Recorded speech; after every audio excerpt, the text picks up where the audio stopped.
Peter Cardillo is the chief market economist for Rockwell Global Capital. Joins us live with some more analysis. Peter, thank you very much for joining us. You know, if I didn't look at the headlines for the past week, I would have thought the economy was creating more jobs. I would have thought the U.S. housing market was recovering, and I would have thought that the European situation was becoming more settled, if you will. What happened? Well, you know, there's no question that the housing market is definitely turned around and has made a bottom, put in a bottom, and that we are on the road to growth. However, there are still a lot of unsold homes, and that bulk of inventory certainly at times makes its presence felt. So it's in a recovery stage, in a growth stage, but a very modest one at best. As far as Europe is concerned, obviously, you know, a lot of progress has been made. There's no question that the Eurogroup has taken some serious steps forward, and I think that they will continue to work on them, and eventually they will have a more unified group. I think the question is, of course, that continues to haunt the markets is Spain. And Spain obviously is still working on a plan to eventually ask for a full bailout. There's no question that that's going to happen. But unfortunately, I think the political situation is so unsettled that it's holding back the present government from moving forward with that formal request. Peter, I want to get to politics in just a second, but I also want to ask about something that's been in the headlines. And it's not a new thing. 63% of S&P companies have either missed, basically, top-line revenue estimates.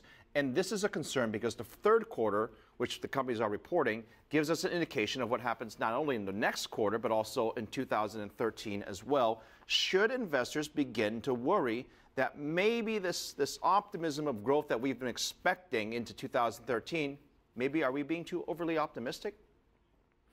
Well, there's no question that growth is slowed in terms of corporate earnings, but I think, you know, what we're seeing here is really the multinational corporations that are basically reflecting the slowdown in global economic activity and currency transactions. By and large, if you look at the earnings that so far that have been reported, ex the multinational corporations, most of them have met market consensus and in some cases even beaten them. There's no question about that. There are still uncertainties out there, but remember that corporations, whether they are multinationals or whether they are just domestic companies, are flooded with cash. And that just means that at one point or another, when the uncertainties are removed, that they will be out there and they will begin to invest. Peter, that brings up a very good point. You talk to a lot of institutional investors, and there's talk about, I heard earlier today on another television network, how last night's debate between Romney and President Obama affected perhaps today's market sentiment, and that might affect what happens in the fiscal cliff later on this year. I don't know if there's any merit to that, but to the clients that you're talking to, what is their number one reason for not putting more cash to work in the equity markets? Believe it or not, besides Europe, it's the domestic political situation. It's quite obvious that, you know, we're in a very tight race right now.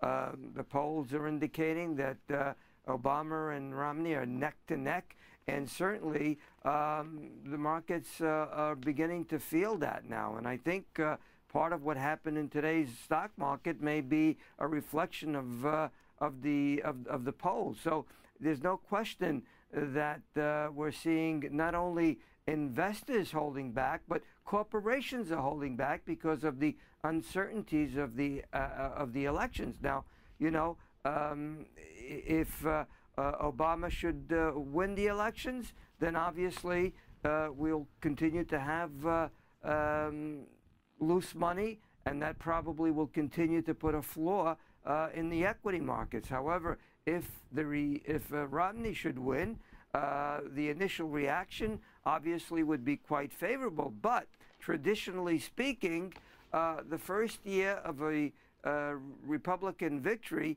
usually means a negative stock market. Why? Simply because the elected party seems to have to clean up the mess that's been left behind. And I'm referring, obviously, to the fiscal cliff as well. All right, Peter. I'm afraid we're out of time. Peter, thank you very much. We'll see what happens with the election. Of course, we'll know in just under 2 weeks. Peter Cardillo, thank you very much, Chief Market Economist for Rockwell Global